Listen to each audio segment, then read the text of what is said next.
MCC, Nepali Congress र नेकपा माओवादी सरकारमा हुँदा एमसीसी सम्झौता गरिएको थियो। त्यो निर्णयार्थ हामीले संसदमा टेबल गरेका छौं र टेबलमा निर्णयार्थ प्रस्तुत गरिएको छैन।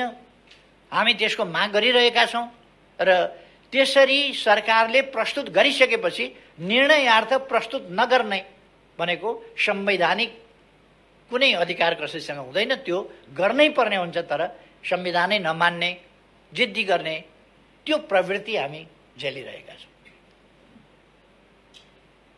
हामी चाहन्छौं फाटोको खेती होइन, आपसमा परस्परमा वैमनस्यता र घृणा होइन। आजको हाम्रो आवश्यकता राष्ट्रिय एकता हो।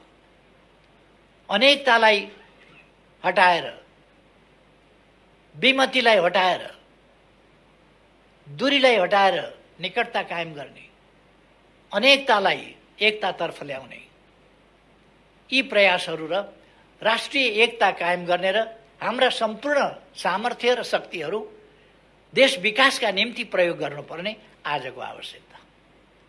त्यस आवश्यकतातिर म सबैको ध्यानाकर्षण गर्न चाहन्छु। अब यस नयाँ वर्षमा हामी नयाँ कामहरू थालना गर्दैछौँ। अब केही समयपछि मेरो कित्ता भन्ने कार्यक्रम, जो किसानहरूका लागि आफ्नो धनीपूर्जा, आफ्नो कित्ता आफू बसेकै ठाउँबाट एप्सबाटै हेर्न सक्ने गरी मेरो कित्ता कार्यक्रम शुभारम्भ हुँदैछ। यस कार्यक्रमको केही घण्टाभित्रै अथवा हामी यस्ता कार्यक्रमबाट सुरु गर्दैछौँ जो आधुनिकीकरणतर्फको, डिजिटल प्रयोगतर्फको, प्रविधि सबभन्दा ताजा, सबभन्दा पछिल्लो प्रविधिको प्रयोग गर्दै अगाडि बढ्ने त्यस काममा हामी लागिरहेका छौँ। हामी आज पुरस्कृत, सम्मानित हुने, राष्ट्रिय जीवनका विभिन्न क्षेत्रमा विभिन्न ढङ्गले महत्त्वपूर्ण सेवा गर्ने राष्ट्रसेवकहरूदेखि लिएर समाजसेवीहरूसम्म, उद्यमी व्यवसायीहरूसम्म विभिन्न तह तबकाका महानुभावहरूलाई सम्मानित गर्ने कार्यक्रम पनि यसपछि तुरुन्तै गर्दैछौँ। मेरो कित्ता भन्ने कार्यक्रम एकैछिनमा सुरु गर्दैछौँ। यस्ता थुप्रै कार्यक्रमहरूबाट आजै हामी लोकतान्त्रिक आन्दोलन, जनआन्दोलन, सशस्त्र द्वन्द्वमा विभिन्न ढङ्गले पीडित भएका व्यक्तिहरू, योगदान गरेका व्यक्तिहरूलाई प्रतीकात्मक ढङ्गले सम्मान गर्ने त्यो कार्यक्रम पनि आज हामी प्रारम्भ गर्दैछौँ विधिवत रूपमा। अर्थात् हामी एउटा नयाँ उत्साहका साथ, नयाँ आत्मविश्वासका साथ नयाँ वर्षमा प्रवेश गरिरहेका छौँ र यस नयाँ वर्षमा हामीले थालिसकेका कामहरूलाई तीव्रताका साथ पूर्णता दिने, अपुरा कामहरूलाई पुरा गर्ने, जो यसै वर्ष पुरा हुन सक्दैनन् त्यसलाई उल्लेख्य मात्रामा अगाडि बढाउने, देशलाई अब दुर्गम रहन नदिने। यसै वर्षभित्र हामी सिमीकोट, हुम्लाको सिमीकोटलाई पनि सडक सञ्जालसँग जोड्नेछौँ र अगाडि बढाउनेछौँ। हामीले 165वटै निर्वाचन क्षेत्रमा स्ट्राटेजिक सडकहरूको शिलान्यास गरेका छौँ। ती सडकहरूलाई हामी पूर्णता दिनेछौँ। यसै वर्षभित्र पूर्णता पुग्दैन होला, तर पूर्णताको नजिकतिर हामी पुर्याउन प्रयास गर्नेछौँ। यस्ता थुप्रै कामहरू हामीले 397वटा हस्पिटलहरू शिलान्यास गरेका छौँ। तिनको निर्माण कार्यलाई तीव्रता दिनेछौँ। सेनाको ब्याङ्करबाट ब्यारेकसम्म, ब्याङ्कर टु ब्यारेक कार्यक्रमलाई अझ प्रभावकारी ढङ्गले अगाडि बढाउनेछौँ। विभिन्न विश्वविद्यालयहरू सुरु गरेका छौँ या सुरु गर्दैछौँ, तिनलाई अगाडि बढाउँदैछौँ। अस्पताल, विद्यालय, विश्वविद्यालय र विभिन्न प्राविधिक शिक्षालयहरू, तिनीहरूको व्यापक मात्रामा स्थापना गर्ने, अगाडि बढाउने काम गरेका छौँ। अहिले जनताको मनोबल उठेको छ, आत्मविश्वास बढेको छ, नेपाली हुनुको गर्व अनुभूति भएको छ। त्यसै कारण 12औं दक्षिण एसियाली खेलकुदमा हामीले जम्मा 3वटा स्वर्ण पदक जितेका थियौँ। तर 13औंमा आइपुग्दा खासै सुविधा धेरै वृद्धि हुन सकेका छैन होला, तर आत्मविश्वास र मनोबल बढेको छ। त्यसै कारण हामीले कति 51वटा स्वर्ण पदक, 207वटा सम्पूर्ण पदकहरू सहित दक्षिण एसियामा दोस्रो स्थान हासिल गरेका छौँ। र सबभन्दा महत्त्वपूर्ण कुरा त अघिल्लो भन्दा पछिल्लो गेममा 12औं भन्दा 13औंमा आइपुग्दा हामीले 17 गुणा बढी स्वर्ण पदक जितेका छौँ। 17 गुणा बढी। यो सानो उपलब्धि होइन। र यस उपलब्धिका पछाडि सबभन्दा महत्त्वपूर्ण कुरा वास्तवमा नेपालीको मनोबल उठेको कारणले छ। गएको वर्ष हामीले आफ्नो भूभाग समेत सामेल गरेर नेपालको नयाँ नक्सा जारी गर्यौँ। सम्पूर्ण नेपाली जनताको मनमा त्यसले हर्ष छाएको छ, उमङ्ग छाएको छ, राष्ट्रिय गौरव बढेको छ, आत्मविश्वास बढेको छ। र हामीले हाम्रो गौरवपूर्ण इतिहास फेरि एकपल्ट सम्झेका छौँ। हाम्रो बहादुरीको इतिहास फेरि एकपल्ट सम्झेका छौँ। हाम्रा पूर्वजहरूको विद्वतापूर्ण इतिहास, खोज अध्ययन अनुसन्धानमूलक इतिहास फेरि एकपल्ट हामीले सम्झेका छौँ। अब आगामी दिनमा हामी प्रवेश गरिरहेको यस वर्षमा हामीले योजनाबद्ध ढङ्गले हिँड्दै जाँदा जहाँ पुगिएला भन्ने कुरा होइन, भरे बेलुका कहाँ बास बस्ने भन्दा जहाँ पुगिएला त्यहाँ बास बस्ने होइन। हाम्रो बास बस्ने ठेगान छ, हामी पुग्ने गन्तव्य छ। कहाँ विश्राम गर्छौँ, अन्तिम कहाँ पुग्ने गन्तव्य हो, कुन बाटोबाट हामी अगाडि बढ्छौँ, यी कुराहरू हामीले समाजका कुनै पनि पक्ष, चाहे ती सेवाका पक्ष हुन्, चाहे पर्यटनका पक्ष हुन्, चाहे उद्योगका पक्ष हुन्, चाहे कृषिका पक्ष हुन्, गएको फागुन 10 गतेदेखि 16 गतेसम्ममा मात्रै 7वटा प्रदेशमा हामीले ठुला ठुला नयाँ औद्योगिक क्षेत्रहरूको शिलान्यास गरेका छौँ र आमन्त्रण गरेका छौँ दुनियाँलाई कि यहाँ लगानी गर्नुहोस्। लगानीका निम्ति शान्तिपूर्ण वातावरण निर्माणको हिसाबले अनुकूल वातावरण बनेको छ र श्रम समस्याहरूको सम्बन्धमा एउटा राम्रो वातावरण बनेको छ। श्रमिक, श्रमदाता र सरकारका बीचको समन्वय र सहकार्यमा नै तत्क्षेत्रका कानुन नीति नियमहरू निर्माण गर्ने र त्यस क्षेत्रलाई सहज ढङ्गले विकासको मार्गमा अगाडि बढाउने कामहरू भएका छन्। गएको वर्ष हामीले सफलताको वर्ष नै मान्नुपर्छ, असफलताको वर्ष होइन।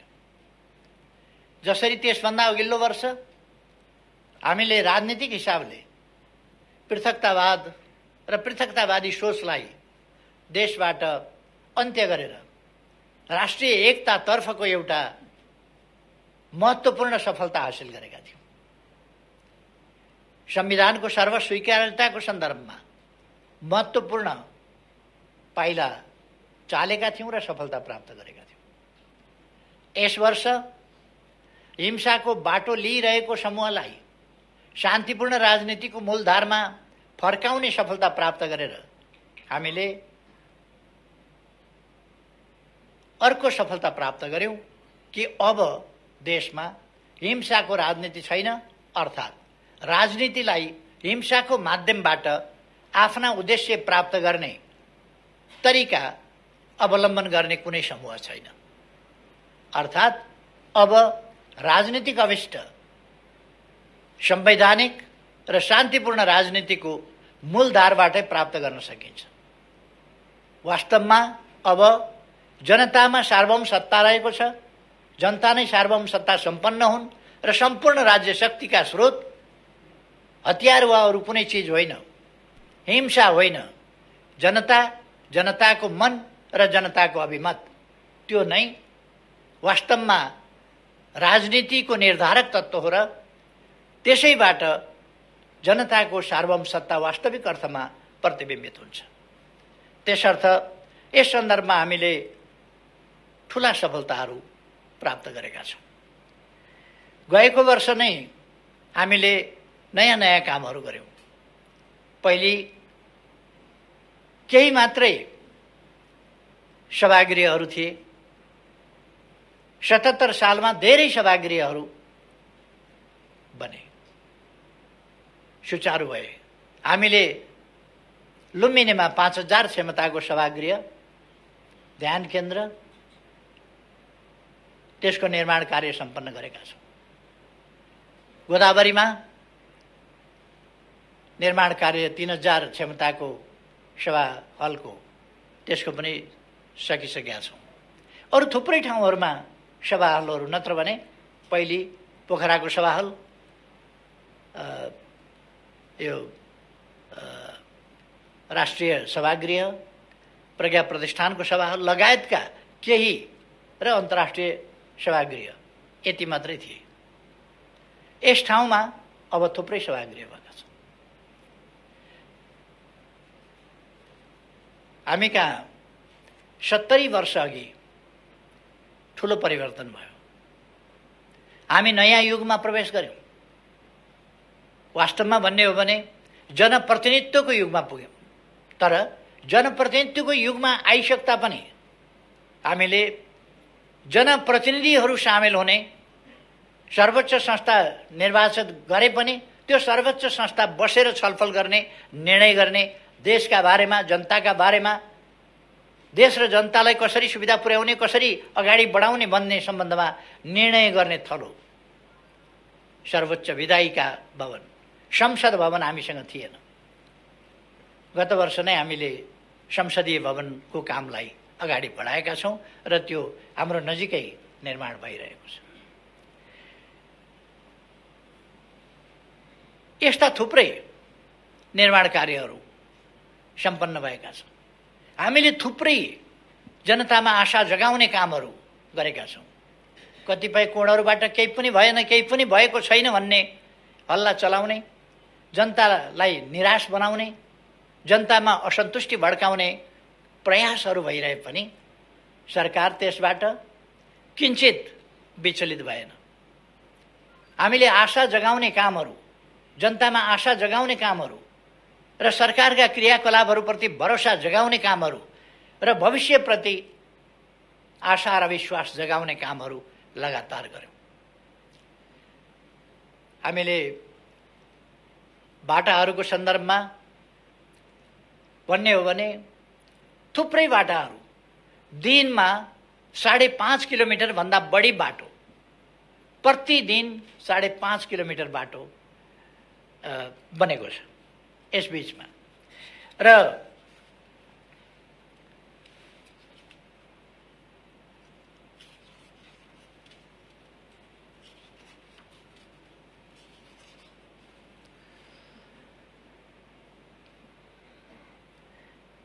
एक दिनमा कम्तीमा 12वटाका दरले आवासहरू तयार भएका छन्।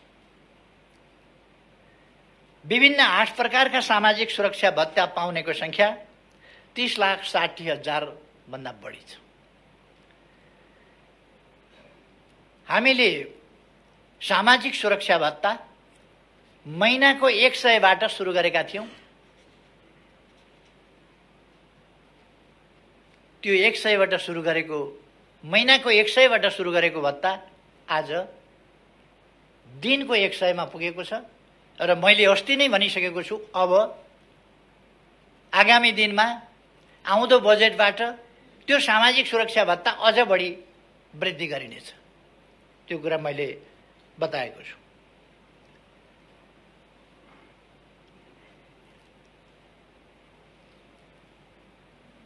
यस अवधिमा सामाजिक सुरक्षा भत्ता प्राप्त गर्ने संख्या थपिएको छ र त्यो लगभग 5 लाखको संख्यामा थपिएको छ। श्रमिकहरूका लागि औपचारिक र अनौपचारिक दुईटै क्षेत्र समेट्ने गरी हामीले योगदानमा आधारित सामाजिक सुरक्षा एउटा नयाँ अवधारणा ल्याएका छौँ र त्यसलाई कार्यान्वयन गरेका छौँ। यो 2075 मङ्सिर 11 गतेबाटै हामीले सुरु गरेका थियौँ। यस्ता थुप्रै कामहरू हामीले गरेका छौँ। मैले सडकको कुरा गरेँ। 5.5 किलोमिटरभन्दा बढी सडक हामी प्रतिदिन निर्माण गरिरहेका छौँ।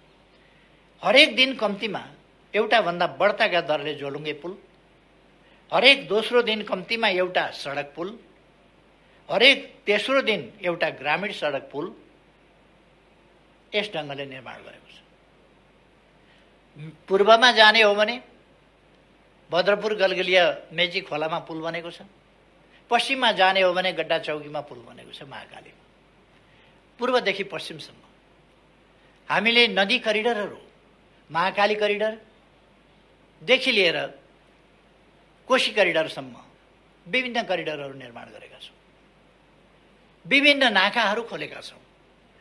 उत्तर दक्षिणका बाटाहरू लिङ्क रोडका रूपमा, राजमार्गका रूपमा बनाएका छौँ। मध्य पहाडी राजमार्ग, जसलाई हामी पुष्पलाल राजमार्ग भन्छौँ, पुष्पलाल राजमार्ग तीव्रतर ढङ्गमा बनिरहेको छ र स्तरोन्नति पनि भइरहेको छ। मदन भण्डारी राजमार्गको निर्माणको वेग तीव्र छ। मैले भनिरहनु पर्दैन, पूर्वदेखि पश्चिमसम्मका दाजुभाइ दिदीबहिनीहरूले देखिरहनु भएको छ कुन ढङ्गले मदन भण्डारी राजमार्गको निर्माण भइरहेको छ। पूर्व पश्चिम राजमार्ग स्तरोन्नति गर्ने काम, त्यसलाई चौडा बनाउने काम विभिन्न ठाउँमा हामीले अगाडि बढाइरहेका छौँ र यसलाई केही वर्षभित्र हामी पुरा गर्दैछौँ। हुलाकी राजमार्ग अत्यधिक ठुलो मात्रामा सम्पन्न भइ नै सकेको छ। केही ठाउँहरूमा मात्रै सम्पन्न हुन बाँकी छ, खास गरी निकुञ्ज आदिका कारणहरूले। नत्र भने हामीले त्यसलाई पनि निर्माण गरिसकेका छौँ। अरू राजमार्गबाट सदरमुकाम, तराईमा सदरमुकाम जोड्ने बाटाहरू 4 लेनका 6 लेनका बाटाहरू स्तरोन्नति गरिएका छन्। रेलमार्ग हामीले जनकपुरमा 2टा रेल ल्याइसकेका छौँ र यसै महिनाबाट सञ्चालन प्रारम्भ गर्दैछौँ। पूर्व पश्चिम रेलमार्ग कतिपय ठाउँमा ट्र्याक बनाउने काम, कतिपय ठाउँमा पुल बनाउने काम, अनेक कामहरू हामीले सुरु गरिसकेका छौँ। जग्गा अधिग्रहणका कामहरू सुरु गरेका छौँ र अब छिटै नै पूर्व पश्चिम रेलमार्ग हुँदैछ। आशा जगाउनुपर्छ, जनतामा विश्वास जाग्नुपर्छ, विकास निर्माणका काम अगाडि बढ्छ। यो कुरा हामीले रेलको चर्चा गऱ्यौँ आज कोशीमा, गण्डकीमा। आफ्नै उत्साहमा, आफ्नै लगानीमा निजी क्षेत्रबाट केही उत्साही युवाहरूले स्टिमर चलाइसक्नु भएको छ। अब 13 मिनटमा भोजपुर पुग्न सकिन्छ, 11 मिनटमा भोजपुर पुग्न सकिन्छ र भोजपुरबाट चतरा धाम होइन, तल चतरा बजारसम्म आउन सकिन्छ। यसरी हामीले ठुलो प्रगति यी विभिन्न क्षेत्रहरूमा गरेका छौँ। पुनर्निर्माण प्राधिकरणले असाधारण काम गरेको छ र हामीले भनिरहनु पर्ला जस्तो लाग्दैन। रानी पोखरी हामीले शिलान्यास गरिसक्यौँ। धरहरा जो भीमसेन स्तम्भको रूपमा चिनिएको त्यो धरहरा हामीले यही महिनाको 11 गते, अब 10 दिनपछि धरहरा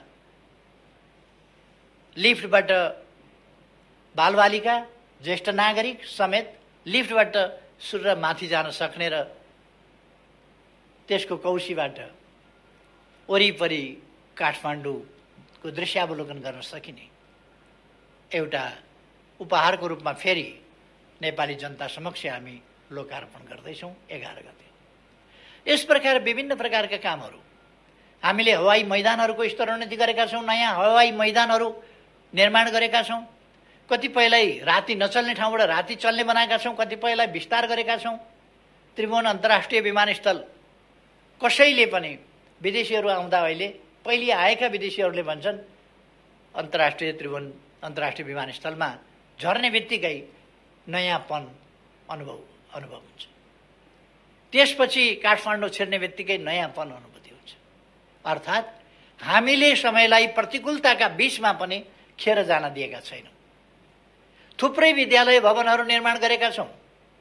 दरबार हाई स्कुल 6 गते पाटन ढोकामा जापानको सहयोगमा भव्य उच्च माध्यमिक विद्यालय हामी त्यहाँ उद्घाटन गर्दैछौँ। कतिपयले यसलाई अर्थहीन भने, कसैले यसलाई प्रचार मात्रै भने। मेलम्चीको सपना, मेलम्चीको पानी ल्याउने सपना धारा धारामा बाँडेर पुरा गर्नु गफ मात्रै होइन। यसमा जस लिने श्रेय लिने, कसैले के भने कसैले के भने, तर हामीलाई जस वा श्रेय लिने त्यसको होडबाजीमा सामेल हुन रहर छैन। हामीलाई जस चाहिएको होइन, हामीलाई काम चाहिएको। हामीलाई कामलाई सफल बनाउनु छ, देशलाई अगाडि बढाउनु छ, जनतालाई सुविधा पुर्याउनु छ। हामीलाई देशबाट गरिबी हटाउनु छ, देशलाई माथि उठाउनु छ, पछौटेपनबाट अगाडि बढाउनु छ, देशलाई आधुनिकीकरण गर्नु छ, हामीलाई विज्ञान प्रविधिको प्रयोग गर्नु छ र हामीले डिजिटल नेपाल भनेका छौँ। डिजिटल नेपालको क्षेत्रमा हामीले कृषिलाई पनि आधुनिक प्रविधिको प्रयोग गरेर अगाडि बढाउने काम हामीले गरेका छौँ। नयाँ पिँढी, विद्यालय, शिक्षालय, विभिन्न ठाउँहरू वा अरू ठाउँहरू, आज एउटै ठाउँबाट हामी विभिन्न आयोजनाहरू सिंहदरबारबाट कसरी बनिरहेका छन् भनेर हेर्न सक्छौँ। तामाकोशीको काम कस्तो भइरहेको छ, भैरवा एयरपोर्टको काम कस्तो भइरहेको छ, पोखरा एयरपोर्टको काम कस्तो भइरहेको छ, भेरी बबईको काम कस्तो भइराखेको छ, यी सबै कुराहरू हामी यहीँ सिंहदरबारमा बसेर हेर्छौँ। यी उपलब्धिहरू हामीले हासिल गरेका छौँ। यस सम्बन्धमा म धेरै जान चाहन्न, किनभने गत फागुन 3 गते 3 वर्ष कार्यकाल पुगेको सन्दर्भमा मैले सञ्चार माध्यमहरूसँगको ब्रिफिङमा भनेको थिएँ अलिक सविस्तारमा ती कुराहरू बताएको थिएँ। त्यसकारण म त्यसमा गइरहनुपर्छ भन्ने लाग्दैन मलाई। अस्ति फागुन 3 गते मात्रै सविस्तार बताइएको छ। त्यसकारण म त्यसमा अहिले धेरै गइरहन आवश्यक ठान्दिनँ। हामीले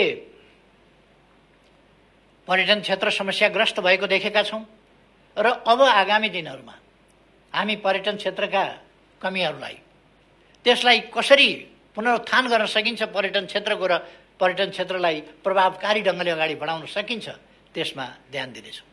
तर त्यसका लागि र अरू आर्थिक क्रियाकलाप र तिनको सफलताका लागि म सबैमा आग्रह गर्न चाहन्छु, हामी कोभिडबाट सुरक्षित हुनु पर्यो। कोभिडका प्रोटोकल्स, त्यसका मापदण्डहरू, सरकारले जारी गरेका जानकारीहरू र सरकारले गरेका आग्रहहरूलाई पालना गरौँ र त्यसअनुसार आफू सुरक्षित बनौँ, अरूलाई पनि सुरक्षित बनाऊ। त्यसो गऱ्यौँ भने हामी हाम्रो जनजीवनलाई पनि सुचारू बनाउन सक्छौँ। कतिपयले आजै लकडाउन हुन्छ, भरे नै लकडाउन हुन्छ, भोलि नै लकडाउन हुन्छ भन्ने हल्ला चलाएको देखिन्छ। सरकार सकेसम्म लकडाउनमा जान चाहँदैन, तर हामीले एक्का राख्नुपर्दछ। युरोपका देशहरू, कतिपय देशहरू, विकसित भनिएका कतिपय देशहरू जब महामारी भत्तै फैलियो, त्यस्तो अवस्थामा लकडाउन गर्न बाध्य छ। दोस्रो चरणमा, तेस्रो चरणमा फैलिएको त्यो लहरबाट बच्नका लागि लकडाउनको सहारा लिनुपर्ने अवस्था छ। हामी चाहन्छौँ अहिले नै अरू विधिबाटै, हाम्रो सतर्कताको विधिबाट हामी परिस्थितिलाई बिग्रिन नदिउँ र त्यहाँ पुग्न नदिउँ भन्ने मैले आग्रह गरेको छु। अस्ति मैले बोल्दा लकडाउन गर्ने धम्की दियो भन्ने पनि केहीले भने। म धम्की कसलाई दिन्छु? म धम्की दिने हैसियत पनि राख्दिनँ, धम्की दिनुलाई उचित पनि ठान्दिनँ। मैले त्यस्तो अवस्था नआओस् भन्ने कुरामा हामीले ध्यान दिनुपर्छ। परिस्थिति बिग्रियो भने त्यहाँ पनि पुग्न सक्छ, त्यसकारण सजग हुनुपर्छ भनेर अपिल गरेको थिएँ। तसर्थ म आग्रह गर्न चाहन्छु, हामी सतर्क बनेर अगाडि जान आवश्यक छ। यसबीचमा हामीले जमिनहरूको digital map, digital soil map भनेर हामीले कुन जमिन कस्तो छ भन्ने कुराको अध्ययन यहीँबाट गर्न सकिने गरी सोइल म्यापिङ गरिसकेका छौँ। त्यसबाट हाम्रो जमिन कुन ठाउँमा केमा रुखो छ, केमा मलिलो छ, कुन बालीका लागि उपयुक्त छ जस्ता कुराहरूको माटोको परीक्षण त्यहीँ गएर माटो उठाएर ल्याउनु पर्दैन। हामीले मेसिनबाट आकाशबाटै गरेको एक्सरेबाट ती कुराहरू सबै आउँछ।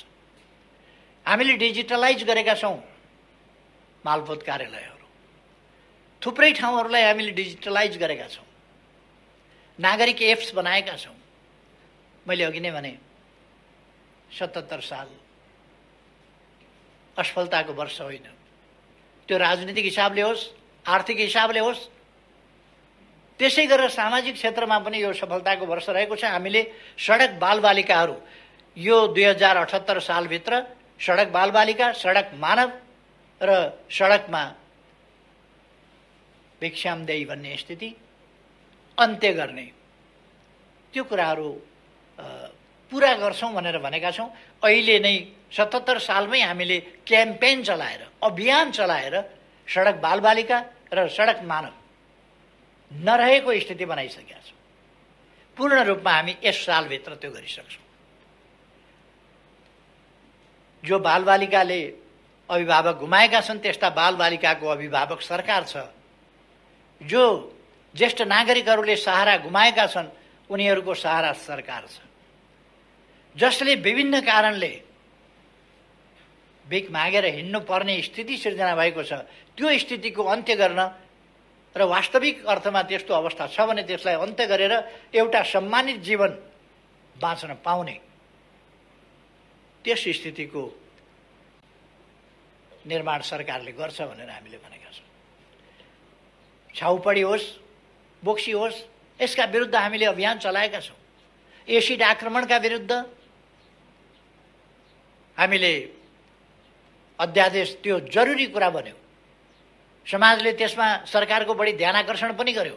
त्यसकारण हामीले अध्यादेशबाट एसिड आक्रमण विरुद्धको कडा कानुन ल्यायौँ। बलात्कार, बलात्कार पछिका हत्या जस्ता कुराहरूलाई नियन्त्रण गर्नका लागि कानुन ल्यायौँ। अचम्म,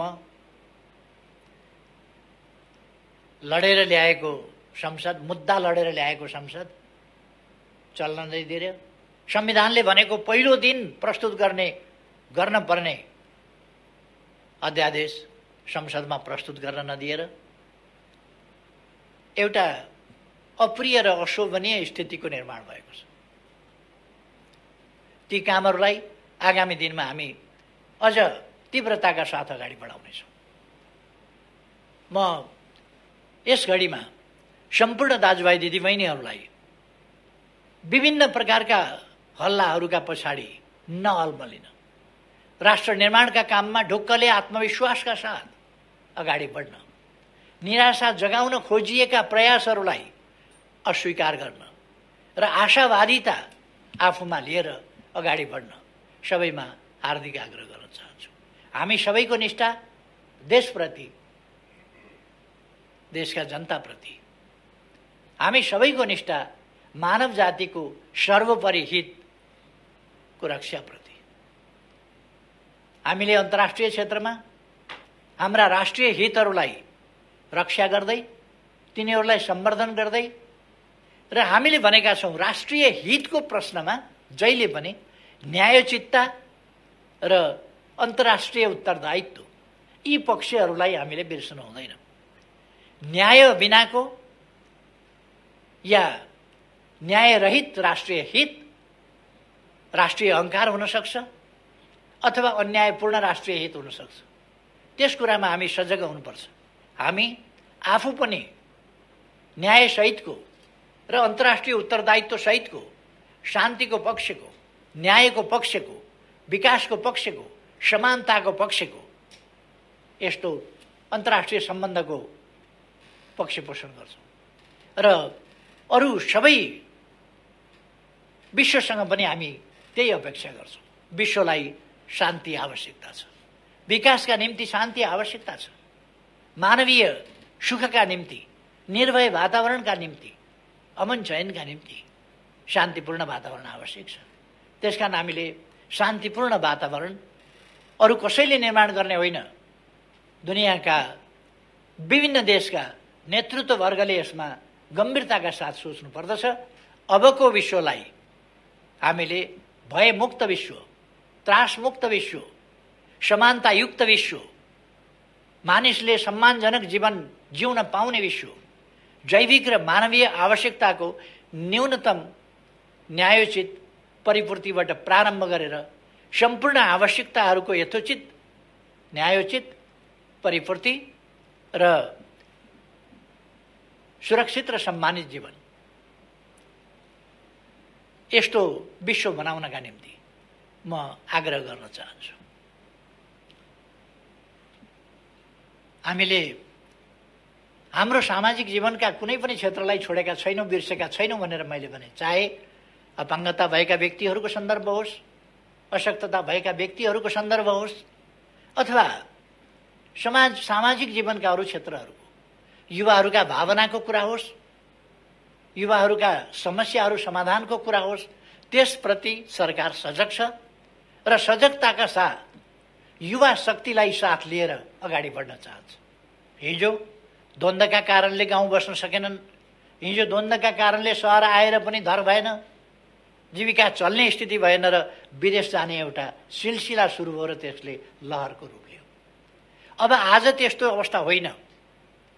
विदेश बढी असुरक्षित छ, विदेश बढी कष्टपूर्ण छ।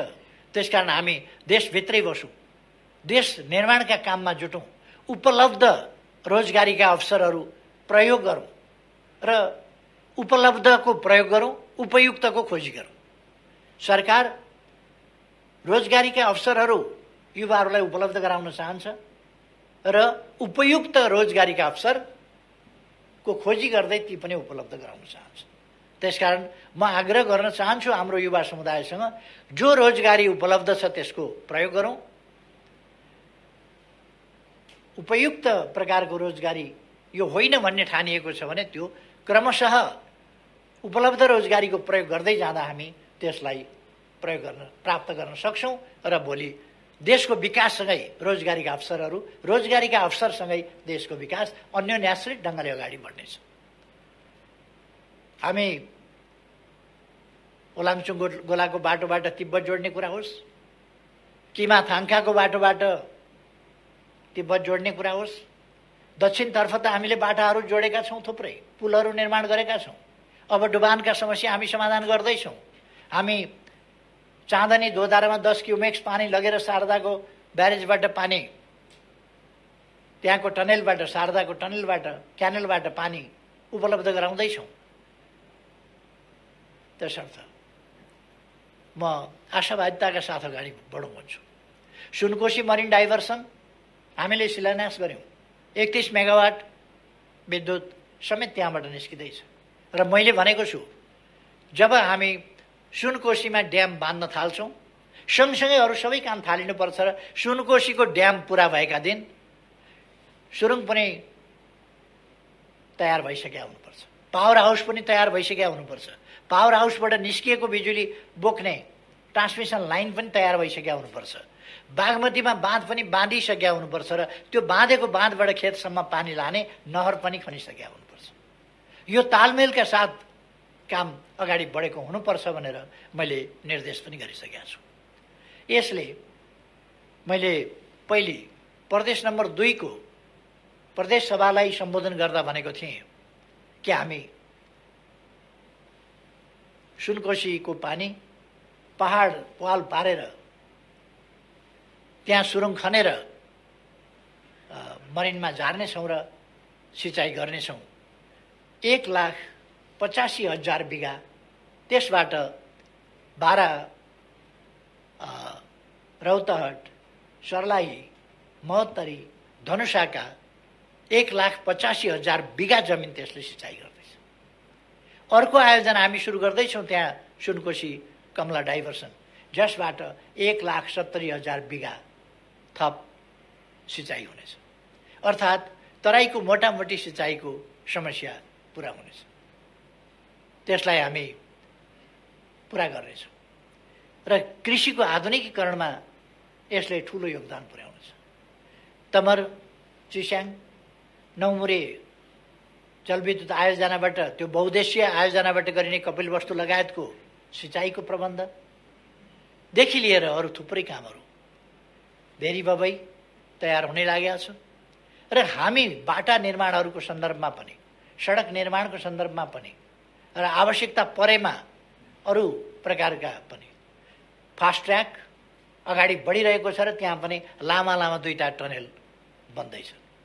हामी टनेल युगमा प्रवेश गर्नका लागि बाटाको क्षेत्रमा यो थानकोट नौबिसे सडक त्यसबाट पनि देखिएको छ हामी टनेल युगमा प्रवेश गरेका छौँ। अब काठमाडौँवासीलाई एउटा सजिलो के पनि भएको छ भने टनेल निर्माण कसरी भइरहेको छ त्यो हेर्न जाने, टनेल कसरी निर्माण हुँदो रहेछ, कसरी अब टनेलबाट नौबिसे छिर्ने, नौबिसेबाट काठमाडौँ छिर्ने त्यो बाटो 3-4 किलोमिटरको बाटो भएर कसरी आउँदैछ, यस्ता कुराहरू। उत्तर दक्षिण रेल, उत्तर दक्षिण बाटा र यिनीहरूमा पनि टनेलको प्रयोग, यी कामहरू पनि हामी गर्दैछौँ। अथवा नेपाल एकपछि अर्को गरी नयाँ युगमा प्रवेश गर्दैछ। यो 2078 साल वैशाख 1 गते लाग्दा पात्रो अथवा क्यालेन्डर यसको पाना पल्टिएको मात्रै होइन, पात्रोको पाना पल्टिएको मात्रै होइन, मिति परिवर्तन भएको मात्रै होइन, हामीले यहाँको स्तर पनि परिवर्तन गरेका छौँ।